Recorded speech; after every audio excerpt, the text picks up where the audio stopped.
Assalamualaikum warahmatullahi wabarakatuh. Om Swastiastu, Namo Buddhaya, salam kebajikan. Sahabat-sahabat dimanapun juga berada, dalam debat di acara Aiman Wicaksono tadi malam, sahabat, luar biasa brutalnya Roy Panci ketika berhadapan dengan Andi Aswan, dimana ketika saat isu ijazah palsu itu kemudian dibahas, terjadi sesuatu yang saya kira ini adalah peristiwa yang berulang ya, ketika Andi Aswan berhadapan dengan Roy Panci CS, dan ini di depan televisi nasional. Kelihatan bahwa di sana bukan lagi adu data, bukan pertarungan argumen, sahabat, melainkan interupsi tanpa henti yang dilakukan oleh Roy Panci, sampai-sampai moderator terpaksa menghentikan debat sementara. Tentu yang menjadi pertanyaan, mengapa sebuah argumen begitu ditakuti sampai harus berkali-kali Andi Aswan dipotong pembicaraannya, sahabat. Nah, untuk lebih dalam kita akan menyimak dulu seperti apa videonya, dan kita akan kuliti lebih dalam kenapa Panci begitu sangat ketakutan terhadap Andi Aswan. Ini dia videonya. Pembanding, logo pembanding yang simetris. Nah ini, teman-teman lihat, ini logo pembanding yang simetris. Ini tidak. Ini logo Universitas Gadjah Mada dibuat perot. Masa logo UGM yang 3 hari lagi merayakan Dias ke-76 dibuat perot kayak gini? Garisnya juga tidak lurus tuh. Udah cek ini karena koreksi. Karena dikoreksi yang tadi cacat paralaks. Tapi kemudian ini masih ada garisnya. Masih ada noktah-noktahnya. Iya. Tapi jadi ini ada beda. Ini Yogyakarta pakai Y, Yankee. Ini pakai J, ya, Joker. Ini hasil koreksi tahun 1993. Oh, diubah memang ya? Diubah memang, diubah. Okay. Tapi artinya simetris, lihat. Ini kan simetris. Ya, ya. Ini kan tidak. Ini meleset. Sekali lagi, ini jelas pelanggaran Undang-Undang ITE pasal 35. Kalau sekali lagi polisi objektif, Pak Dir Tipidum. Pak Dir Reskrim ya, Pak Iman Imanuddin, silakan Pak Iman Imanuddin berkonsultasi atau berkomunikasi dengan Pak Reskrim Sus ya, karena yang meriksa Pak Beni kemarin Reskrim Sus. Kemudian silakan ini karena peraturan Kapolri, Mas, laporan itu nggak boleh ditolak, laporan itu harus diterima dulu. Perkara nanti di tengah jalan ternyata tidak dibuktikan apa-apa, ya, baru kemudian dihentikan. Nanti kita soal itu. Nah, jadi kemarin pertanyaannya Mas Aiman saya jawab. Ya. Andai kata, anggap aja ini yang ditunjukkan kemarin. Saya langsung mengatakan 99% palsu apa? Pas fotonya sangat kontras. Oke. Mas Aiman. Bentar, tahan dulu soal ini. Okay. Saya ingin tanya karena tadi menunjuk Mas Bang Andi Aswan. Bang Andi Aswan mau. Aku tadi nyebut Andi Aswan, Mbak. Enggak, tapi yang kemarin menunjukkan di sini. Saya berkesimpulan, saya tanya. Oh, berarti orang yang bohong itu Andi Aswan. Dalam perahu, pura-pura tidak tahu. Coba, ya kan? Boleh nggak nanti tunjukkan? Kalau dia nerangkan soal ini boleh. Ya, tunjukkan yang dua. Saya kan punya hubungan juga dengan keagama. Ya. Yang minta dua, minta perbandingan tadi yang Sandi. Ya. Kita kalau lihat dari gini, ini kan segi 5 ya. Saya boleh nggak ya? Atau Anda mau jelasin dulu? Saya jelasin dulu aja. Oke, silakan. 1993, Profesor Adnan baru berubah menjadi bulat. Anda sebelumnya itu, Anda orang UGM nggak?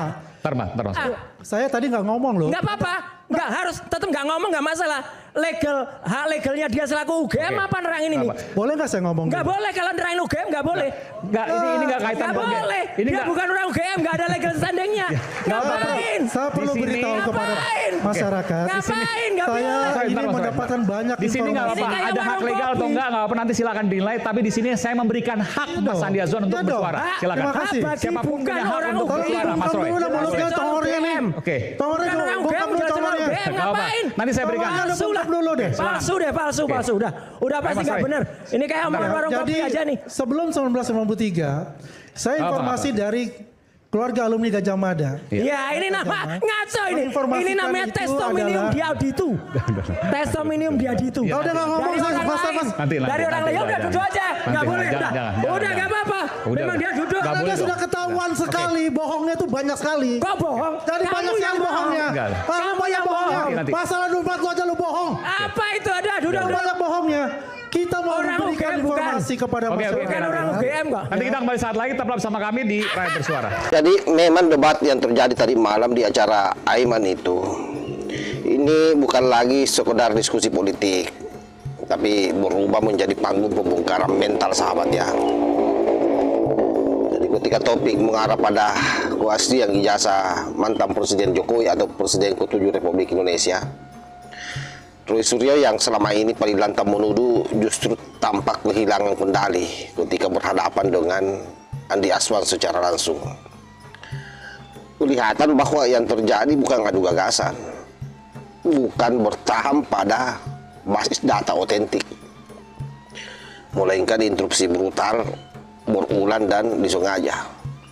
Setiap Andi Aswan mulai berbicara, belum selesai, langsung dipotong, diulang, dipotong lagi. Menurut hemat saya, ini bukan teknik debat, tapi ini adalah merupakan kepanikan yang disiarkan secara nasional. Dalam logika sederhana, sahabat, kalau Panci yakin dengan bukti-buktinya, saya yakin dia akan membiarkan lawan bicara menyelesaikan argumennya. Tetapi sebaliknya, orang yang ragu takut pada satu kalimat yang belum selesai. Itu kata kuncinya. Dan ketakutan itu terlihat jelas.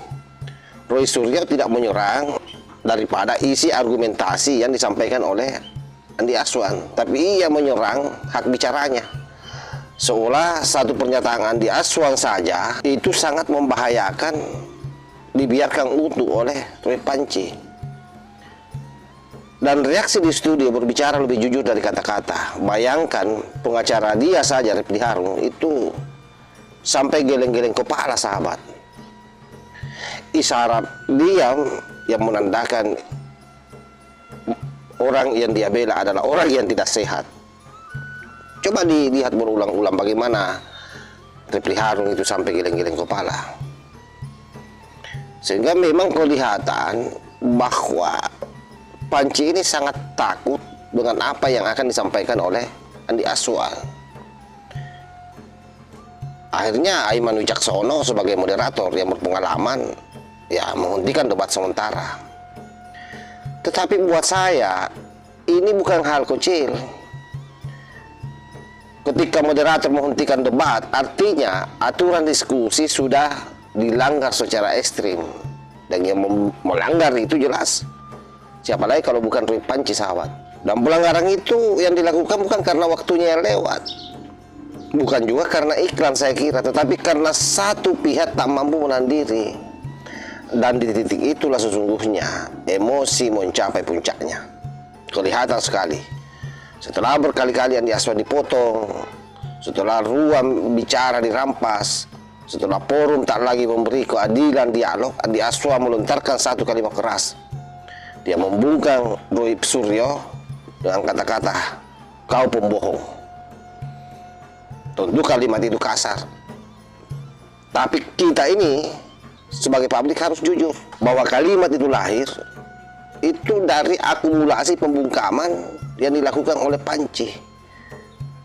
Bukan dari ruang yang kosong. Jangan sampai orang menganggap bahwa Andi Aswan kasar. Tidak.